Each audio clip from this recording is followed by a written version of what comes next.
ভিডিওর শুরুতেই তোমাকে একটা কথা বলি, শোনো। আচ্ছা, তুমি যদি জানতে পারো যে তুমি গতকালকেই মারা যাবে, তাহলে তুমি কি করবে? এই যে তুমি এত দুঃখ করো, এত কষ্ট করো, এত হতাশা, মন খারাপ, এত টেনশন, এগুলো করো, কোথায় রাখবে এগুলোকে? তার কারণ এত টেনশন, এত দুঃখ, এত কষ্ট, এগুলো তো আগামীকালের জন্য তুমি করো। আর যখন জানতে পারবে যে সেই আগামীকালই তুমি মারা যাবে, তাহলে কোথায় থাকবে তোমার এই দুঃখ? কোথায় থাকবে তোমার এই কষ্ট? তাই আমি বলি কি, এই জীবনটা যতদিন আছে ততদিন হেসে খেলে দিন কাটাও।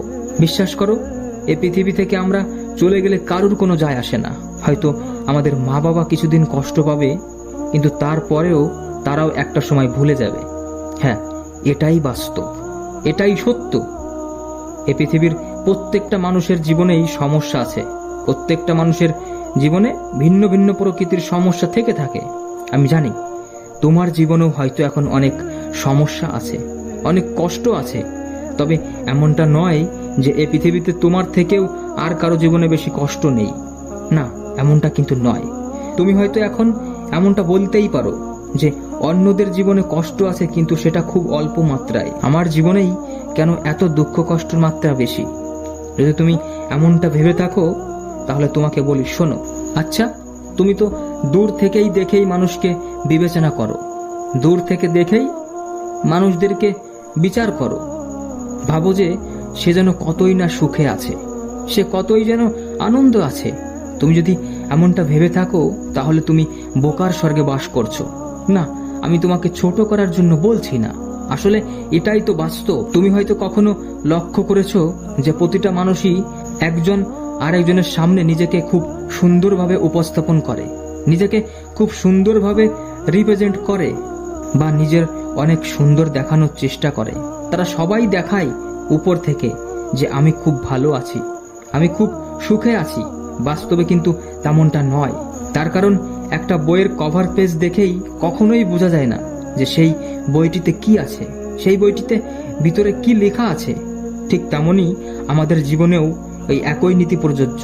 আমরা সবাই অন্যকে বাইরের থেকে দেখেই অনেক নিজেকে দুঃখী মনে করি। আচ্ছা, এত কিছু শোনার পরেও কি তোমার মনে হয় যে তুমি প্রকৃত অর্থে দুঃখী?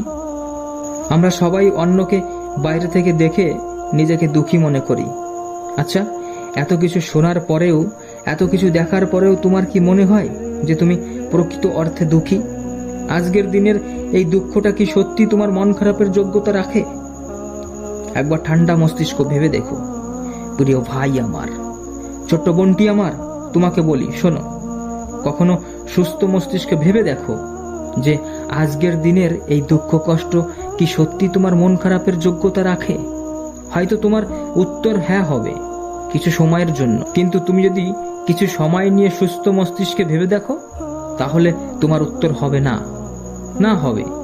এ কারণেই বলছি যে তুমি তো শারীরিকভাবে সুস্থ আছো, তুমি তো শারীরিকভাবেই সবকিছুই করতে পারছো।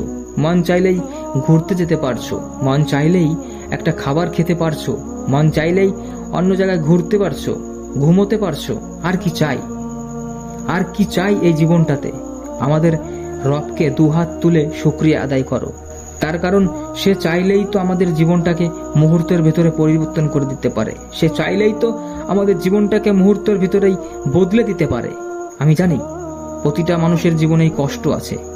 এই কষ্ট মানুষকে শিক্ষা দেয়, আর প্রতিটা শিক্ষা মানুষকে বদলে দেয়। আসলে কি বলতো, দুঃখ তো তখনই হয় যখন বুঝতে পারি আমি যাকে সবচেয়ে বেশি গুরুত্ব দিচ্ছি তার কাছে আমার কোনো মূল্যই নেই। সত্যিই ভাগ্যটাও আজব, যাকে পাওয়া সম্ভব নয় তাকেই যেন সবচেয়ে বেশি ভালোবাসে আমাদের মন। তাই কখনো দুঃখ না করে নিজেকে ব্যস্ত করে নাও, সবার কাছ থেকে নিজেকে আলাদা করে নাও, সবার কাছ থেকে নিজেকে সরিয়ে নাও, একা চলো। হ্যাঁ, একা চলতে শুরু করো, কারণ এই জীবনটা শুধুমাত্র তোমার, তাই তোমাকেই পরিবর্তন হতে হবে। তুমি এমনভাবে চলো যেন কাউকেই এ পৃথিবীতে চেনো না, তাহলেই দেখবে অর্ধেক অশান্তি কমে গেছে।